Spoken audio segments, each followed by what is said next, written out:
Hi everybody, I'm Jeff Matity with Matity's Get Fishing, and today we have a special edition. We've got Tom Gruenwald from Tom Gruenwald's Outdoors, and he literally has written the book on ice fishing. Actually, he did it 4 times. He is the undisputed king of ice fishing of our generation, and we're happy to have him here. Thanks, Tom, for showing up. Well, thanks for having me. I can't think of a better place to be than here in Saskatchewan. Well, I'm glad you said that. It's a real privilege for us to do a project with you and have you on our mattysgetfishing.com. And you mentioned Saskatchewan. Yeah. You have literally fished through the ice all over the world.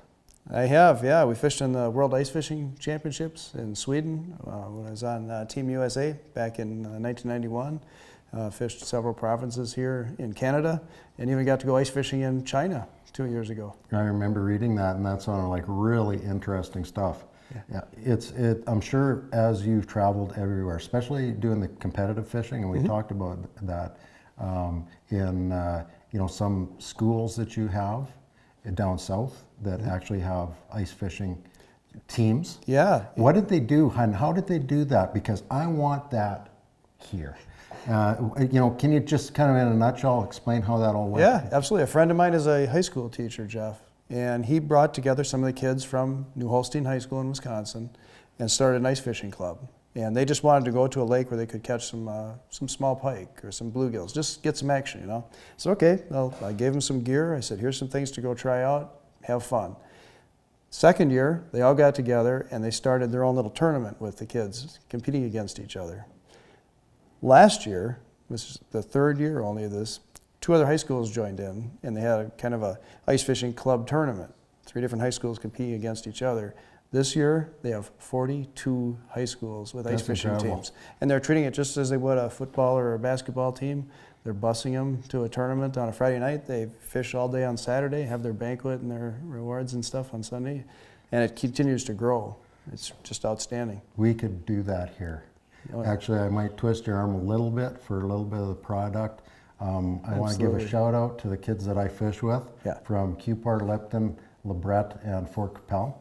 We're going to have some awesome HT Enterprise product to use for the perch and walleyes and pike that we fish for this winter. Isn't that right, Tom? Yeah, and you kids, you can't believe how lucky you are to be able to have someone here like Jeff that's willing to help get some of these things going. I wish we could have had an ice fishing club when I was in high school. Well, it's great because, whether it's open water or ice fishing, fishing is magic. And I know all my kids know that.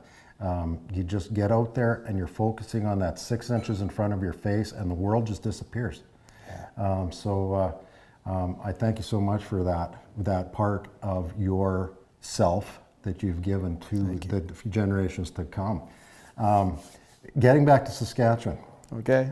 As I said, you've had a chance to fish all over the world. Yeah. What is it about Saskatchewan that gets you here? I'll tell you, primarily, it's been the people. Andrew Smith, one of our pro staff members, Steve Bunka, yourself, Jeff. Every time I come here, there's so much work that gets put into these fishing trips and the filming. Trying to get local connections that can make sure the ice is safe and help point us in the right direction so we can catch the fish. Really, we owe all that to you. And so, number one thing here, it's the people.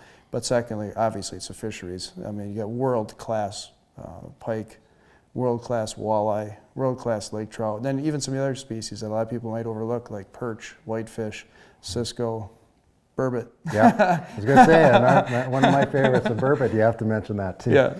Well, you really hit the nail on the head because, the fishing industry, whether it's ice fishing, open water, probably more so worldwide, but I know North America-wide. It's a small fraternity. And we really do have to help each other out and communicate and pass on that information of, as you said, safety. Yes. Ice fishing, I think, possibly more than a lot of other types of fishing, safety has to be a priority. Yes. It can happen so fast, you can find yourself in a situation where it's life or death. Yep. And I know you've had to throw a marker to people in the water before. And that's got to be a terrifying experience. It is. Basically, I'll tell you what I would recommend to you folks or anyone that ice fishes. When in doubt, don't go out. Find somebody that you can fish with that knows the water, and even if you do know the water, remember all the basic safety things. Bring along the ice cleats. Make sure you've got safety picks. And one of the most important things really is a throw rope. If something does happen, you don't want to get too close to the person in the water. You have two people in the water. Be able to stand back, and those throw ropes are super helpful. Well, and it's funny because, those are one of the items if you go to major retail stores and that type of thing, they're oftentimes on sale. Yes. And it's sort of like, spend that $3 or $4. Yeah. Because man alive, if you need it, you want to have it. And then the other thing was, as I said, the people make it, and that's why we do this business. Is promoting the sport and trying to pass the passion on. But you have to have the fish. Of course. You can't do anything if you don't have the fish, right? And so I'm glad you're here in Saskatchewan. Our project that we've done this week was on Last Mountain Lake. And it is a world-class fishery for pike, walleye, actually carp, and actually whitefish in here too, which we're going to have to maybe try another time. I'd like to. But the walleye fishery in here is so special because as a biologist that it takes a very, very special set of circumstances to come together to get fish, walleyes in the 10, 12, 14 pound class. It's rare. It is very, very rare.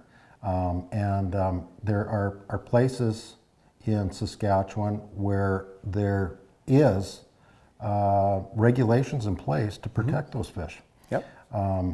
You and I discussed, and a question you had for me was why Last Mountain Lake doesn't have a protected slot for big walleyes and big pike, for example, like Tobin Lake does. Right. And I hope that's coming because the conservation-minded outfitters on this lake and the conservation-minded angling organizations that use this lake are pushing in that direction, they're moving in that direction, and they're trying to create that change.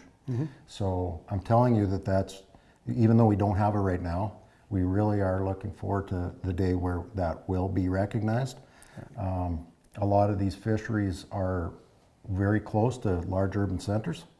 So, it creates a situation where those few trophy-sized fish can really get culled down. And as I guess a question I have for you, that just to give you that background, how rare, in the I guess pyramid of a lake like this, are those big fish? There aren't hundreds and thousands and thousands and thousands of them, is there? No, there aren't. And we talked about me fishing all over the world and having opportunities to ice fish in different countries. And I go to China, or when I did fish the World Ice Fishing Championships in Sweden, we literally were catching minnows. And if you look at one of the episodes of Tom Gruenwald Outdoors that we filmed in China, you'd think we were catching the minnows out of our bucket. But they have no size regulations, Jeff. They have no minimum number of fish that you can catch.